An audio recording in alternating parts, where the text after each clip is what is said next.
वेल्ट्रॉन से जो इम्प्लाई को लिया गया है उसके वेल्ट्रॉन द्वारा नियुक्त डाटा एंट्री ऑपरेटर का वेतन भुगतान जो हो रहा है 25,209 और उसमें जीएसटी काटा जा रहा है। जब सरकार वेल्ट्रॉन से एग्रीमेंट किया होगा तो इस डाटा एंट्री ऑपरेटर का वेतन भी फिक्स किया कि उसको ये। दोस्तों इस वीडियो में आपको ये आज जानने को मिल जाएगा कि बेल्ट्रॉन 2024 कितना इम्पॉर्टेंट जॉब है।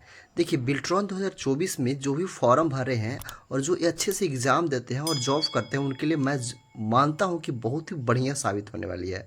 क्योंकि देखिए बेल्ट्रॉन को लेकर के सदन में भी बात उठी है जिसमें जो कमी है इसके अंदर, जो कि पेमेंट के अंदर जो कुछ जीएसटी काटी जाती है उसको हटाने की मांग किया जा रहा है। तो मैं उम्मीद करता हूं कि बेल्ट्रॉन जो है आगे चल के बहुत ही बढ़िया जॉब साबित होने वाली है डेटा एंट्री ऑपरेटर के लिए।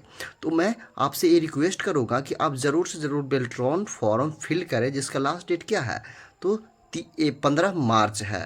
जैसे कि आप देखिए कि ये सदन में आज की डेट क्या बात उठी है, आप खुद से देख सकते हैं कि मंत्री महोदय प्लस सभापति महोदय के सामने क्या बात रखी गई है। आप खुद देख सकते हैं इस वीडियो के अंदर, जो कि मैं यहाँ पर दिखाता हूँ। कदापि जीएसटी की कटौती नहीं होनी चाहिए। मुझे लगता है कहीं न कहीं विभागीय खामी है, विभागीय त्रुटि है। इसको मंत्री महोदय एक बार दिखवा लें, क्योंकि वेतन से काटा जाना हमको नहीं लगता है ये। माननीय मंत्री महोदय, एक चीज शायद हम लोगों के ध्यान में बातें नहीं आ रही हैं कि वो वेतन में कटौती नहीं है और वेतन में कटौती करने का किसी को अधिकार नहीं है। और जीएसटी जो काटा जा रहा है, जीएसटी का मतलब ही होता है गुड्स एंड सर्विसेज टैक्स।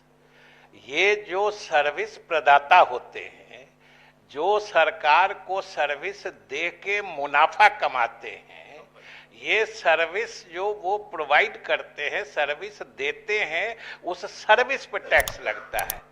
ये तो सर्विस प्रोवाइडर एजेंसी के लोग जो हैं उनके और जिनको वो एम्प्लॉय या रिक्रूट करते हैं उनके बीच का बात, उनके बीच की बात है ना। हम लोग तो सर्विस प्रोवाइडर से जीएसटी लेते हैं और सब लोग जानते हैं, सभी पार्टी के सभी दल की सहमति से, सभी सरकारों की सहमति से माल एवं सेवा कर अधिनियम पूरे देश में लागू हुआ है और इसको लागू करने के पीछे मंशा ही यही थी कि पहले हम लोग सिर्फ गुड्स टैक्स देते थे, बेचने का सेल्स टैक्स, वैट, ये सब था। लेकिन सर्विसेज जो सेवा प्रदाता है, आज तो कोचिंग जो सर्विस दे रहे हैं उन पर भी टैक्स लग रहा है। जो बैंक्वेट हॉल्स, मैरिज हॉल्स बनाए गए हैं, वो जो सर्विस दे के मुनाफा कमाते हैं उस पर भी टैक्स लगता है। तो ये सर्विस पर टैक्स लगता है, न कि किसी के वेतन या किसी दूसरे चीज। मैं यह जानना चाहता हूं मंत्री महोदय से, जो कि वेंडर जो होते हैं, जो प्रदाता कंपनी होते हैं, जो एम्प्लॉयर होते हैं, तो ये तो उनसे न काटा जाएगा। वेतन भोगी के वेतन से क्यों काटा जाएगा? उनका अंश क्यों लिया जाएगा? एम्प्लॉय का अंश नहीं काटा जाना चाहिए। प्रश्न तो यही है, एम्प्लॉयर का काटा जाना चाहिए। और मंत्री महोदय के जवाब से यही परिलक्षित हो रहा है, जो कि ये वेंडर को देना है जीएसटी, सही है, वेंडर को देना है प्रदाता कंपनी को, चूंकि यही एग्रीमेंट होता है, एमओयू होता है सरकार से।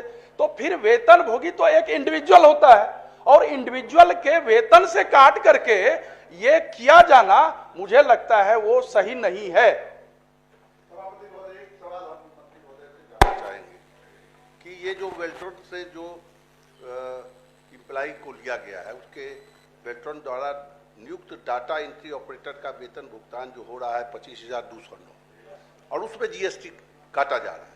जब सरकार वेल्ट्रॉन से एग्रीमेंट किया होगा तो इस डाटा एंट्री ऑपरेटर का वेतन भी फिक्स किया कि उसको ये आपसे यह लगता है कि प्रोवाइडर से यह जीएसटी कटना चाहिए, न कि इंप्लॉय से कटना चाहिए, जो बिल्कुल गलत हो रहा है। महोदय, अगर किसी विभाग में बेल्ट्रॉन नियुक्त करके देता है तो वहां पर बेल्ट्रॉन ही सर्विस प्रोवाइडर है। ये समझना चाहिए कि सर्विस ले कौन रहा है, एक्चुअल काम किसका है और आदमी चुन के कौन दे रहा है। मैं हमेशा कहता हूं कि जो सर्विस प्रोवाइडर है, जो उस सर्विस का फायदा उठा के नियोजित होना चाहते हैं, ये उन दोनों के बीच का होता है। और सेवा, किसी तरह की सेवा पर कर लगना, ये पूरा ऑल इंडिया फेनोमेनन है, सब जगह लगता है और सब जगह दिया जाता है। सेवा कर महोदय, सभापति महोदय, सेवा कर हम लोग भी देते हैं, कॉलेज में प्रोफेसर हैं, सेवा कर सबसे लिया जाता है, लेकिन ये जीएसटी की बात हो रही है, सेवा कर की बात नहीं है। सर्विस टैक्स तो महोदय सेवा कर वही, सर्विस टैक्स तो जीएसटी है, गुड्स एंड सर्विसेज टैक्स, वही तो हम कह रहे हैं। पहले जो अलग अलग तरह के टैक्स लगते थे, जो सेल्स टैक्स था, फिर वो वैट बन गया, वैल्यू एडेड टैक्स बन गया, सर्विस टैक्स था, अलग अलग था, उन सबों को समाहित करते हुए एक जीएसटी बनाया गया है, जिसको वन नेशन वन टैक्स के जो मतलब दायरे में लाया गया है। अब अलग अलग टैक्स नहीं लगता है। महोदय वो कंपनी पैसे कितने लेती है और जो इम्प्लाई है उसको देती कितनी है, ये भी तो स्पष्ट होना चाहिए। हो सकता है वो पैसे सर्विस प्रदाता जो है वो ज्यादा पैसे ले रही हो और उनको कम दे रही हो, और आंखों में धूल झोंकने के लिए। जीएसटी जो है वो फुल्ली कंप्यूटराइज्ड ऑटोमेटिक सिस्टम में है। कोई कंपनी हो, चाहे कोई निजी कंपनी हो या बेल्ट्रॉन हो, अगर जीएसटी मद में पैसे काटती है तो वो सीधे उसी दिन जीएसटी के खाते में जमा हो जाता है, चाहे सीजीएसटी हो, सेंट्रल जीएसटी हो, एसजीएसटी हो, स्टेट जीएसटी हो या आईजीएसटी हो। और जिस भी खाते में पैसा जाता है, चाहे सेंट्रल जीएसटी में या स्टेट जीएसटी में, दोनों के खाते से पैसा आधा आधा, दोनों जगह जहां भी दीजिएगा, आधा आधा केंद्र सरकार और राज्य सरकार के बीच उनका बंटवारा होता है। चलिए, प्रश्न संख्या 69 आखिरी है, प्रोफेसर गुलाम गौस।